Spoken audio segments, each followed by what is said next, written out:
Okay, Chungan, thank you so much for sharing your case study today with us. Can you please tell us about your case study and the company that you're going to talk about? The case study I'm going to present is a company named ZZTech. For confidential purpose only, we changed the name because we cannot disclose the company information. But this company is the one I've been working with for the past few years. And I'd like to take this opportunity to share my experience using Kanban Maturity Model to help this company overcome some obstacles and go to the next level. Okay, Chungan, can you please share us how were you involved with ZZTech? Oh, good question. The owner of the company, we grew up together, and also we've known each other for more than 5 decades, and that's how I got involved with this implementation of Kanban Method. What was the company about? What did they do? The company was founded in 2017 by a group of software engineers, and at the first they were just trying to get earn some extra cash on the side. So they're spending their weekends taking some smaller projects, especially from government agencies or some nonprofit organizations, dealing with legacy systems. Because those legacy systems, people tend not to take those projects because they're not paying that well. But they're saying, hey, why don't they just do it? Because they're good at understanding them. So they just decided that this is good for them to take some extra cash. The company was actually running fine in the first year or two, all the way until 2019. They're expanding to more than 2,000 people. In 2018, those 4 software engineers decided to quit their current jobs. They actually work full-time. So because the business are booming. And in 2019, they hired a group of marketing and sales specialists. So they want to expand this business further because the owner, my friend at the time, thought that was the next step forward. If they want to expand, you want to do something big. What were the problems of the company when you stepped in? At the first beginning, they were implementing Scrum. So Scrum actually took them a long way. They were actually doing okay. Until 2019, they started this expansion, and they're actually getting more customers. They're actually simultaneously working on more products. And those legacy systems they've been dealing with, onboarding seems to be taking forever because they're trying to learn the business logic behind those legacy systems. So if they're actually getting a new customer, a new product to work with, and it take them a while before they can actually start working on that. So in a way, they actually bite off more than they can chew. So here becomes a scenario. Multitasking becomes a reality, and that tends to lead to a lower quality in both the quality of the product and also the efficiency of the team delivery. And oftentimes the increments not being done, their customers are getting agitated, and the work environment becomes very harsh because they're constantly working extra hours trying to get their stuff done. Then people are leaving, so customers are not coming back. Then the workers, they're just saying, here, I'm not getting paid too much, so I don't want this environment. I need to leave now. So that's the problem they're facing. People are leaving. How were you hired? I was actually a part of their Scrum implementation in the beginning. So we had a great working relationship. Also, I'm a good friend with the owner. So I was brought in to see if there's something can be done to make this situation a little bit better. Because apparently things are going downward spiral to a degree that the work environment becomes very toxic. And the customers are giving their bad rates and bad mouthing them. So it's very bad. So that's why the owner of the company is asking me to basically come in and take a look at it and see how we can improve from this situation. You were a Scrum guy before, right? I still am, but I've been a Scrum person since the year 2013. So for the past, I would not say the first 7 years, I've been practicing and preaching Scrum all day long. I even had my own company with the name Scrum in there. So yeah, you can call me Scrum person. How did you decide that there should be Kanban implemented in this case? I had an opportunity to speak to one of my friends who's also in the Kanban field, that he shared some experiences with me. So I decided to give Kanban Method a try, or try to understand it more, because I know to a degree that with Scrum, I can only do so much. And there are certain things that Scrum doesn't prescribe or doesn't tell me how to solve it. For example, how are you dealing with a situation where the many products is a must? And because Scrum always said that one product is a necessity, is a requirement for you to run Scrum properly. But reality is oftentimes you have to deal with many products, many customers at one time. So that's how I decided to give Kanban a try. That's how I got into this Kanban field. And then I also learned about this Kanban Maturity Model when I was doing more research about Kanban Method. And I was pretty fascinated about the different level of maturity of Kanban implementations, and especially I did not know until then that there was no right or wrong of way of implementing Kanban, only different depth. So I think it's a perfect opportunity for me to introduce Kanban in this situation, just to trying to make their pain points emerge so we can deal with them one at a time. And I'm not trying to hit a home run per se, trying to fix all their problems at once. But with Kanban, I believe we have a chance of getting the most difficult ones resolved first, and we start from there. How did you start? What did you do to start with? We started with static. Of course, I did not tell them there was a static. I basically, we conducted a workshop, 4-hour workshop, and we took them out to a nice restaurant. So basically sat everybody down to make sure everybody was everybody was relaxed. Then we started asking them questions about if you want to fix one thing in the company or in the environment they work with, which is the top first thing. Then we started asking the second one, the third one. And after that, we asked them, what do you think is the main source or the cause of the problem that we are facing, the top 1, top 3, top 3. So we came up with a list of everything, and we started, after the brainstorming session, we used the affinity diagram to categorize them. And we also used some cause and effect mapping, so to find out what are the causes of their dissatisfaction, or what makes them uncomfortable working in this organization. And of course, I also asked them to think as a customer. So why are our customers not happy with us? Mm-hmm. So what were the next steps after that? So there was static, but you didn't say it was Kanban. No, I didn't say it was Kanban at the time. Well, I'm just saying that we are going to find your pain points. I'm going to help you resolve some of them.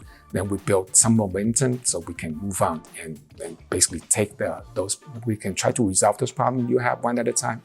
So we come up with a list, and I asked them what actually we can reach, how actually we can do something to improve now. Because some of the problems they came up with too difficult to resolve, so it take longer to resolve. So we put them aside. We decided to tackle the topmost problem, which is the quality of the product, because people are leaving because of the multitasking and too much workload, and also customers are leaving because the quality of the product is good, not delivered on time, So we'll try to tackle those two problems first.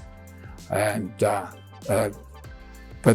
so I actually conducted a small game for them to play with, and the game is multitasking game. So after they played through the game, they are now sold the idea of let's try with setting some work in progress limit and see how we can go from there.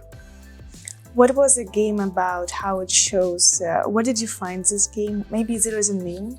The game is called Multitasking game. So all the participants were given the opportunity to finish 4 different individual tasks. And the first round, they were instructed to do one at a time.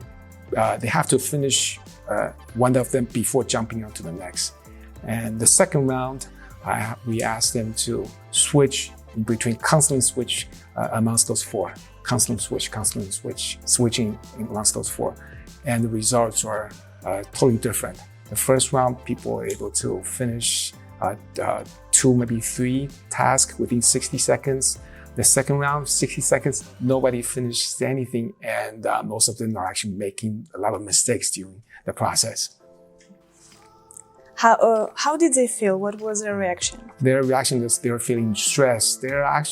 It's similar to their work environment. People are saying, yeah, it's similar to what we're dealing now, because we're constantly just switching between different tasks, and this endless task keeps pouring in. So, it's kind of difficult to maintain that the quality of the product that we've been working on, because we keep on losing focus because we're trying to work on something else. So they're pretty sold on the idea. They want to go give this whip limit thing a try. So that's how you introduced whip limit? That's how I introduced whip limit without saying the word whip limit. Okay. So what were the next steps? So next step, we start implementing this. We came up with our own, we call the 15% solution. We focus on quick win because we need to keep this momentum going. People are willing to give something new a try. And we also not trying to do too much. We aim on something that we can actually reach. We don't want to overreach it. We don't want to do something. We want to try to solve some problems that we don't have the ability to solve right now. And we also want to visualize all the pain points. We want to make them emerge in front of our eyes so people can start dealing with them better, and people can actually recognize them without actually having to communicate them, trying to express them. We just make them visualized. That's how we decided to do.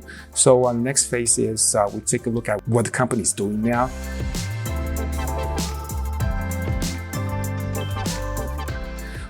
They're pretty much like the standard Scrum team. They're doing some Scrum board, or some people call that Scrum band. So basically some task board.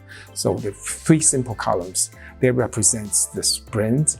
They don't show you the whole product. You don't have a holistic view of what the clients actually wants, but they're focusing on the sprint only. But they have 3 columns: to do, doing, done. To do basically is what they have agreed with business owner or the product owner, what they decided they try to deliver during the sprint. And doing is they basically divide them. They basically divide into different engineering tasks. Each person is assigned or trying to get a hold of a certain task. They're trying to finish them. You have a done column. When you finish the task, move to done column. That's pretty much it. But the Scrum board is overly simplified and gives you a partial scope.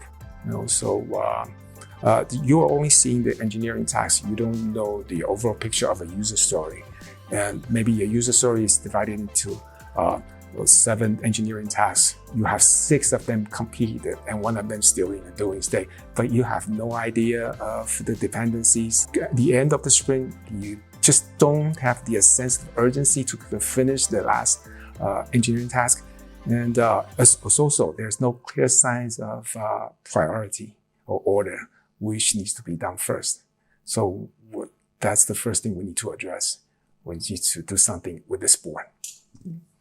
So after you realized what are the problems by analyzing their processes, how did you get inspired? How did you decide what will be next to change? Of course, taking a look at the Kanban Maturity Model, they have some pretty solid good practices that they recommend. Because I did an initial assessment of our current situation.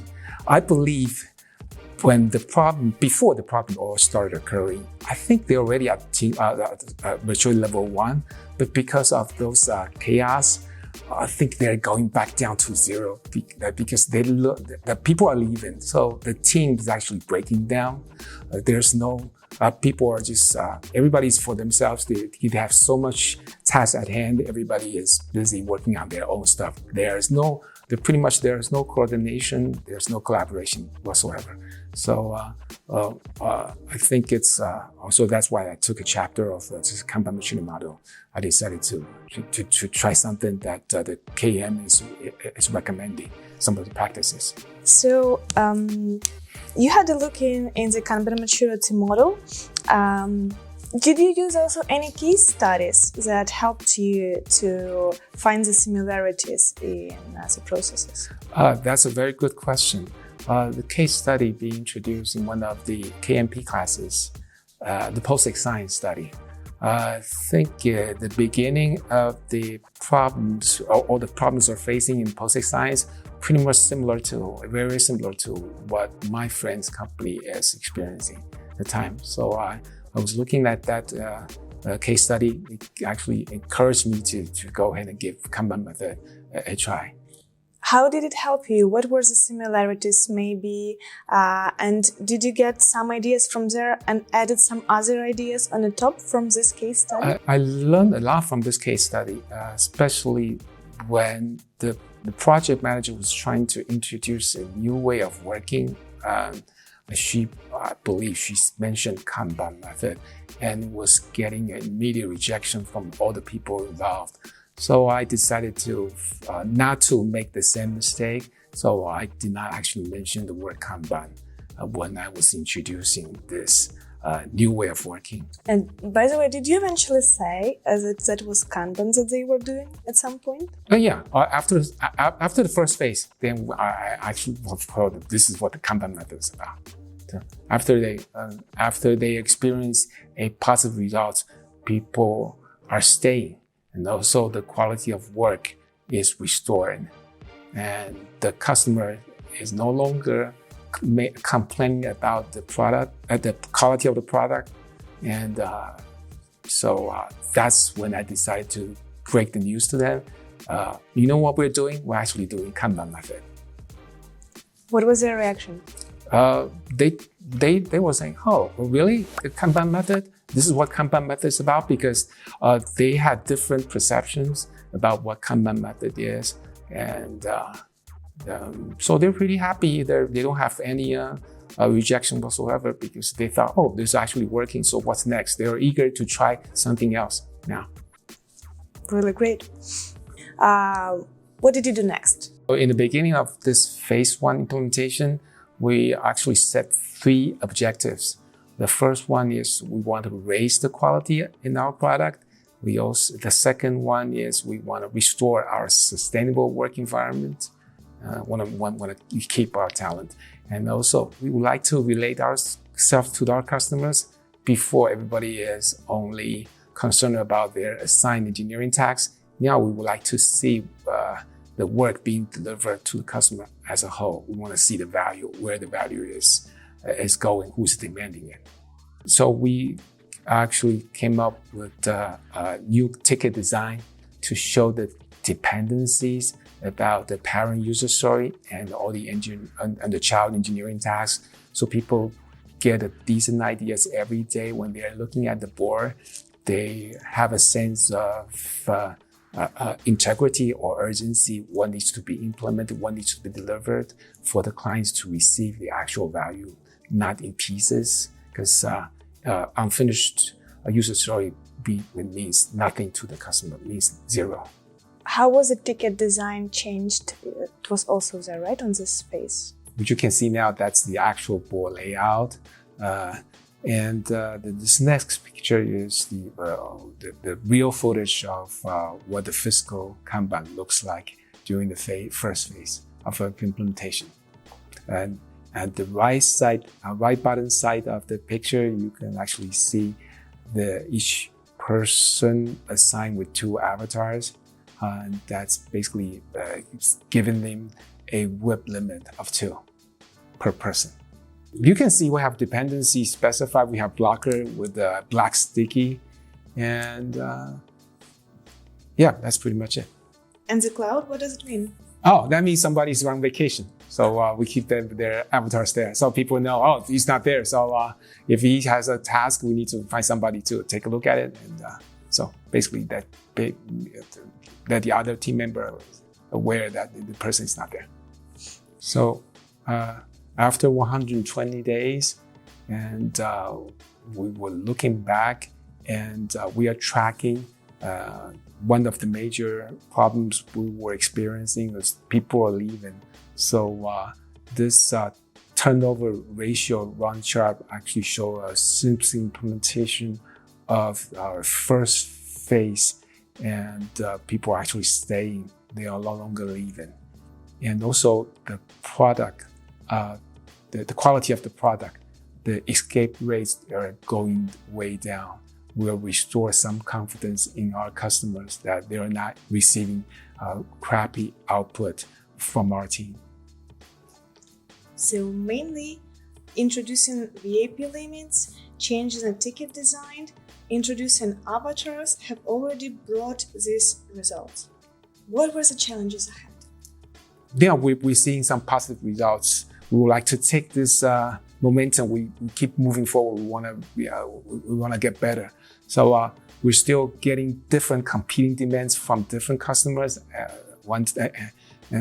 against limited resources and or capacity. And we're still having problems dealing with prioritizations or order of the work items. And the definition of the flow or the definition of done is not sufficient for us to operate or to pull items into the board properly. And also the personal whip limit, even though it resolved the problem that those team members are having, but does not necessarily fix the overall picture. We're still having too much work in the system. So the lead time data is not meaningful to us yet. So the lack of meaningful matrix, that's just the major problem we're facing now. And also we have different complexities, difference in complexity from different products. So we still have a lot to deal with. That's our next list of challenges.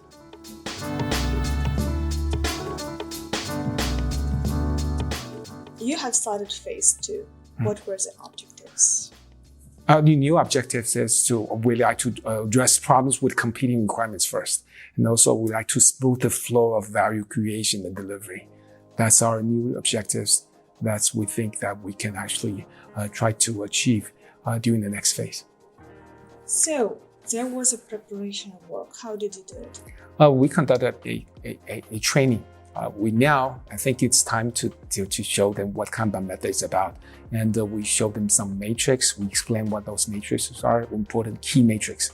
And also we went to a board game, Get Kanban games. We spent some money, bought 4 sets of Get Kanban games. So we have them played the entire afternoon. So everybody is so on the ideas of those matrix and those charts. And they were willing to give it a try in the next phase.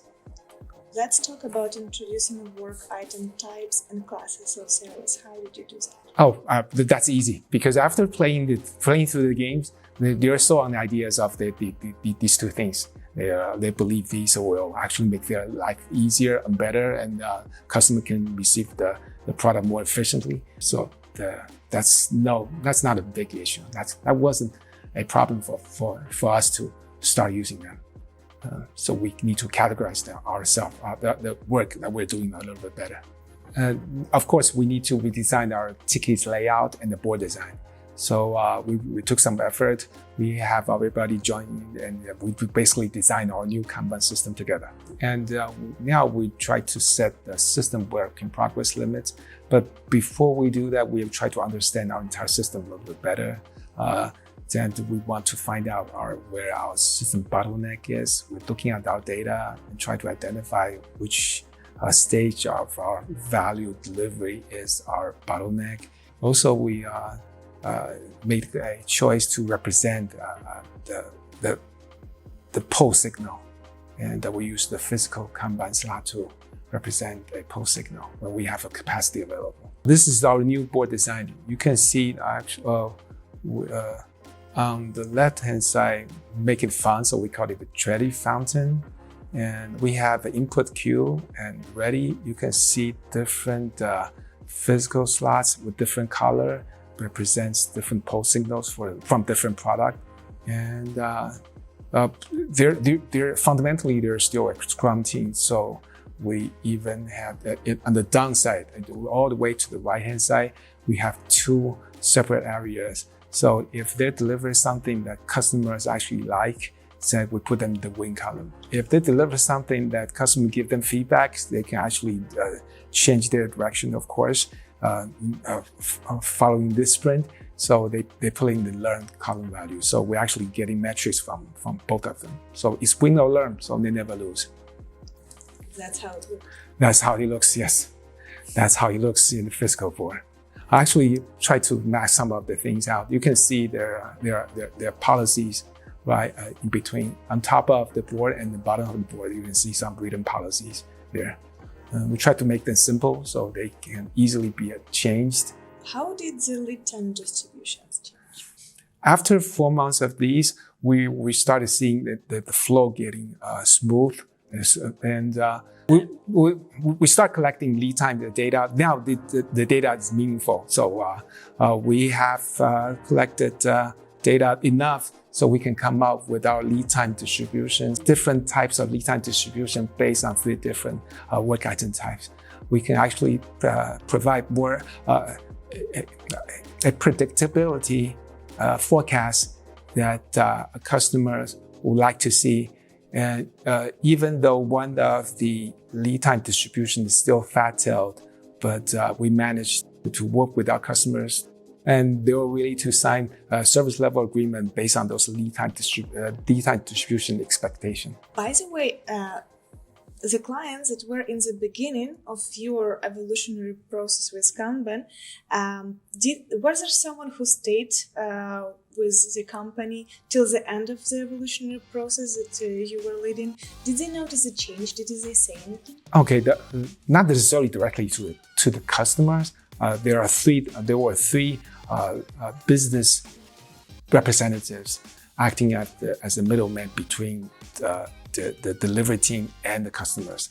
Those 3 business representatives, they felt pretty happy about the change that we're introducing into this company, and they're seeing some positive results.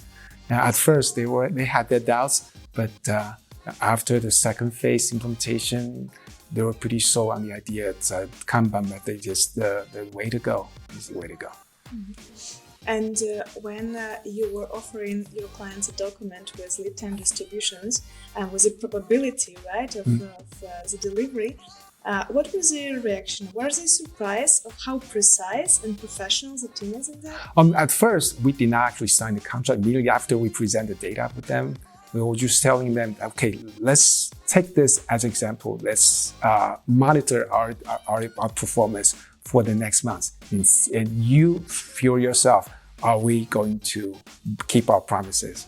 Then that result's pretty good. We only missed one of them and not being able to make it. Otherwise, pretty much they're all falling under the expectation range. Mm-hmm. And what about team? Because right now, after the second phase, they have metrics, they have data to work with, they understand their probability, they understand that they have different types of work. How did they feel having this information? How did it make them feel in their work? They feel more organized. The team itself, the delivery team itself, they feel more automated. The policies, they keep on improving their policies, the post decisions, and the quality of decision actually become higher and better and better. Now the customers seem to be happier. The team members are not leaving because they can sustain the work-life balance, and so the team members are happy, the customers are happy, the bosses are happy, my friend is happy, so everybody's happy. I think that's how we consider success. Yes, right. So if nobody's happy, I don't think that anything you cannot call what you were doing is a success. You cannot call it success, but everybody's happy now. What was your friend's reaction when he saw? Including my friend and also all the people involved, they felt they were part of this change. They were not told to do anything. They were actually following the change. They came up with some ideas to improve the flow. They were part of the movement. They were not just being led by somebody else. I think everybody was involved. Everybody felt participated, and everybody felt. Everybody served a purpose, I think. So overall, your change process, how long did it take? Approximately 14 months total. 14 months total. So what was the new norm? Yeah, the new norm is the individuals are more than willing to collaborate and cooperate. So the teams are pretty much self-managing now with all the policies. And work prioritizations from different customers or from different business representatives, they are no longer a nagging issue. And we don't see that much of a complaint from customers at all. And we're getting a good customer satisfaction rate. And also employee, they're happy. They're pretty happy with what we're doing now. Overall, as a Kanban Maturity Model, as a guidance, right? Did you use it oftenly? Yes. Whenever I'm working with any of my customers, and if we're doing Kanban, yes, I review it almost daily because there's so much in there that I find them valuable to my daily work.